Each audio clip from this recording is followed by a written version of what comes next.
Story recapped here. Today, I'm going to explain a drama film called Fight Club. Spoilers ahead. Watch out and take care. A man who works as an automobile recall specialist has started to feel disenchanted with his mundane life as the stress of his job keeps building up. He spends his free time browsing through a furniture catalog and buying anything that he finds interesting, but nothing satisfies him. Apart from the stress at the office, he also has to deal with jet lag as the job requires him to travel out of the city regularly. Due to the constant pressure, he has been unable to sleep for 6 months. His doctor tells him not to worry too much because no one has ever died of insomnia. However, the man says that he is also suffering from narcolepsy, causing him to wake up in strange places with no recollection of how he got there. He asks the doctor for medication, but the doctor tells him that he only needs natural sleep. When the man tells him that he's in pain, the doctor dismisses his concerns and tells him to attend a testicular cancer support group so he could see people in real pain. One day, the man decides to go to a meeting and listen to the people sharing their grievous experiences.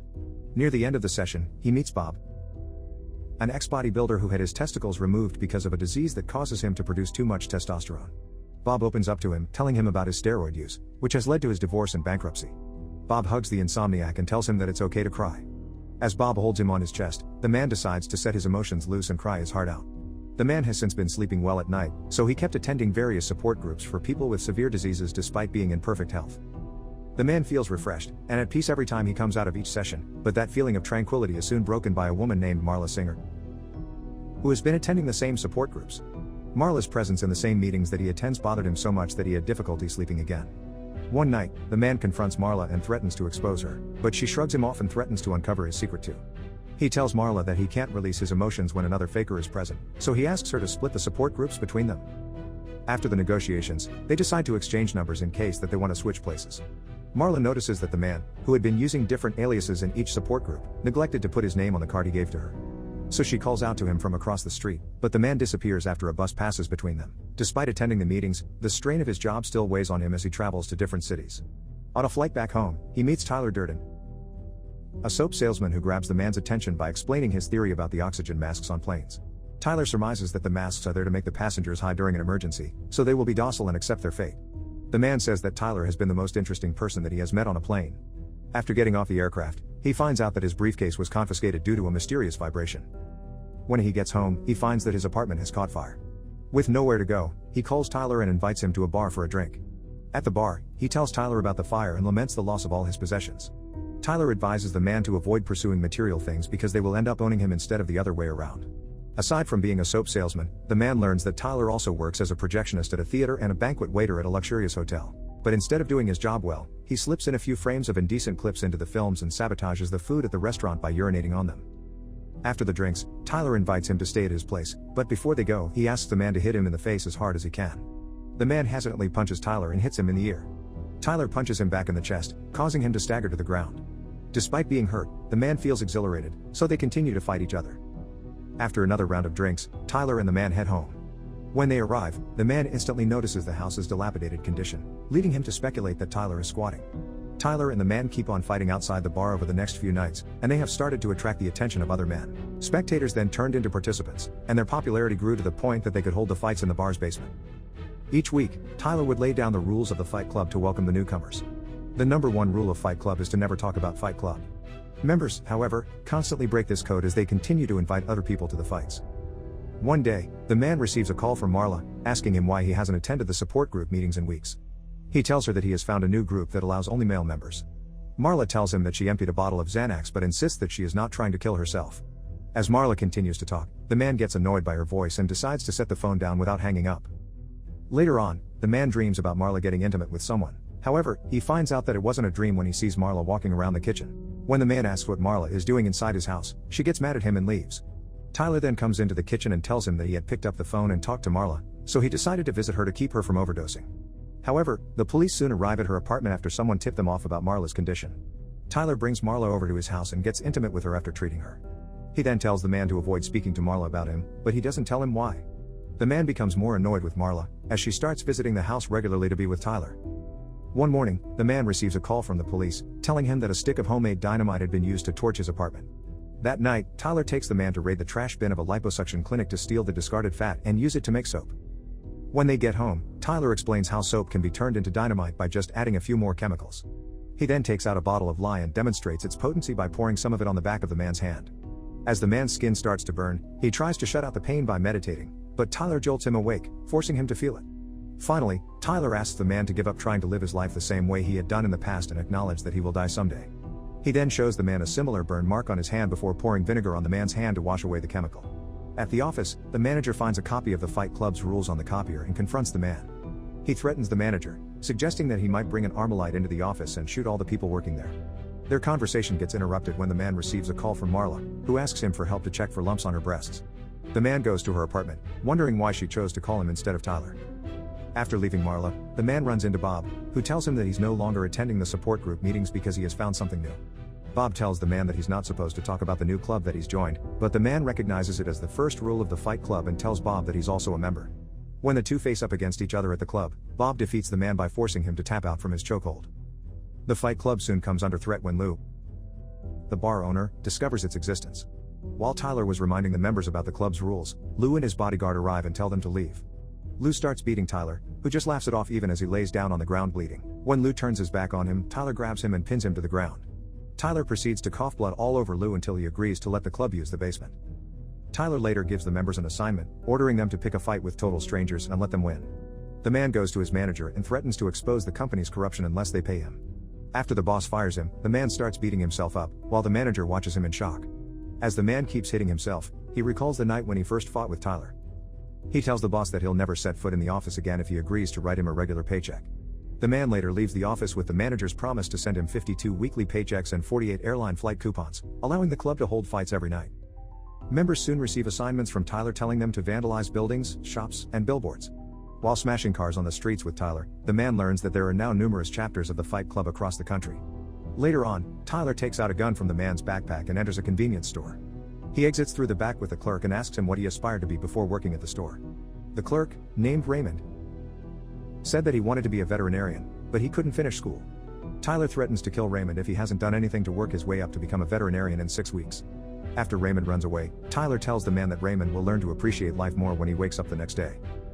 One day, the man discovers that Tyler had built bunk beds in the basement of their house. He then learns that Tyler had also started accepting applications for a secretive boot camp that requires candidates to wait 3 days in front of the house without food and shelter. Applicants soon begin piling up in front of the house, Bob being one of them. Once inside, they are subjected to manual labor as Tyler lectures them about the evils of consumerism. The man is perplexed why Tyler started recruiting for an army. He was shocked to learn later on that the recruits had set several apartments on fire. The incident has caught the attention of the city's police commissioner, who surmises that the crime is somehow related to underground fight clubs. When the man asks why they would commit such an act, the recruits tell him that it's part of Project Mayhem, but the rule states that no one is supposed to ask about it. In the next stage of the project, the group poses as waiters to infiltrate an official gathering at a hotel. When the commissioner goes to the bathroom, the waiters follow him there and attack him. Tyler threatens to castrate the police chief unless he calls off the investigation on the Fight Club. He further reveals that the men involved in the crime are the ones that people depend on to cook their meals, drive their cars, haul their trash, etc. The police chief agrees to stop the probe, and they all leave the hotel. The man has begun to feel excluded from the club because of his lack of knowledge about their plans regarding Project Mayhem. He lashes out by beating one of the recruits to a pulp during a fight. On the way home after the fight, the man starts berating Tyler for not including him in Project Mayhem from the beginning. Tyler, who is driving the car, tells the man that the project belongs to the whole club, not just the two of them. Tyler drives on the wrong side of the road, and lets go of the steering wheel as he scolds the man for refusing to forget about his past life and his individuality. The man tries to take the steering wheel, but Tyler tells him to let go and stop trying to control everything. When the man capitulates, they soon crash into another car. When they emerge from the vehicle, Tyler tells him that they just went through a near-life experience. The following day, the man looks for Tyler in their house, but he is nowhere to be seen. Despite Tyler's absence, the recruits are still busy planning their project. When the man tries to inspect the plans, a recruit stops him, assuring him that everything is under control. Marla pays a visit to the house, hoping to come inside, but when the man says that Tyler is not around, she decides to leave. Recruits soon arrive at the house in a panic, saying someone has been shot during an assignment. They were tasked to destroy a large art display outside a corporate building and destroy a franchise coffee bar. The mission was running smoothly until the police arrive and shoot at them, killing Bob in the process. Feeling that the group has gone too far, the man starts looking for Tyler in the hopes that he will put an end to the dangerous project. Using Tyler's used ticket stubs, the man flies to different cities and visits the bars and other businesses where fight clubs were founded. After striking out at various establishments, he comes across a joint where he hears employees paying tribute to Bob. The bartender welcomes the man back, even though he isn't familiar with the place. The man asks the bartender if he recognizes him, prompting the bartender to wonder if he is being put to the test. After being assured that he's not being tested, the bartender tells the man that he's Tyler Durden. In his confusion, the man returns to his hotel room and calls Marla to ask her if they've ever been intimate. Marla confirms that they are in a relationship and addresses him as Tyler. After Marla hangs up, Tyler appears in the room, expressing his disappointment with the man for breaking his promise to avoid mentioning him to Marla. After questioning Tyler about his situation, the man soon recalls some of the things he's done since they met. He then realizes that he and Tyler are the same person. Tyler explains that the man has been looking for ways to change his life, so he appeared. When the man points out that Tyler has his own jobs, Tyler tells him that the man took on other jobs at night because he can't sleep. Tyler later tells the man that Marla poses a threat to their plans because she knows too much. The man soon collapses from exhaustion while they were arguing about Tyler's dangerous plans. When he wakes up, he immediately runs out of his room to fly back home. When he arrives at the house, he finds Project Mayhem's plans, which are targeting several buildings in the financial district. He tries warning the management of each facility, but he soon learns that they have all been infiltrated by the group. In his desperation, he grabs all the documents he can carry and leaves the house. He then meets with Marla and convinces her to leave the city for her own safety. After Marla gets on a bus out of the city, the man turns himself over to the police and tells them about Project Mayhem. He reveals that Tyler wants to bomb key facilities in the business district to erase the records of credit card debts. The lead detective listens intently to the details of the plans, but he soon leaves the room to verify some of the information. With the lead detective out of the way, the 3 remaining officers in the room start commending the man about Project Mayhem. However, they tell him that they have to castrate him because he apparently ordered them to take the testicles of anyone who interferes with the group's plans, including him. As the officers prepare to cut him, the lead detective knocks on the door and tells them to pay a visit to Tyler's house. The man manages to grab an officer's gun and escape from the police station. He heads straight to one of the buildings on Tyler's list to look for the bomb. He finds it in the parking garage and tries to disarm it, thinking that he would also know how to do it because Tyler knows. When he manages to deactivate the bomb, Tyler starts beating him up. The surveillance camera monitors, however, reveal that he's only fighting with himself. Tyler then throws the man down the stairs, rendering him unconscious. When the man wakes up, he finds himself tied up in a room with Tyler holding a gun to his mouth. The man begs Tyler to abandon his plan, but Tyler insists that the project must be carried out to free people from consumerism. Tyler assures him that no one will die from the explosions because the buildings are empty. The man soon realizes that the gun isn't really in Tyler's hands but in his own. He then tells Tyler that his eyes have been opened and puts the gun in his mouth. However, when he pulls the trigger, the bullet exits to the side of his face, close to the ear. Tyler, who has a gaping wound on the back of his head, falls to the ground and disappears. Members of the club soon arrive, bringing Marla with them. The man tells them to leave Marla with him and wait for him downstairs. After they leave, Marla starts berating the man for sending a gang after her, but she stops in shock when she sees the wound on his head. As soon as the man tells her that everything will be fine, the bombs start exploding, sending the buildings around them into freefall. As more buildings collapse, the man tells Marla that she met him at a strange time in his life. Subscribe to watch more videos like this. Turn on notifications. And leave a like, it really helps the channel out. Thank you for watching.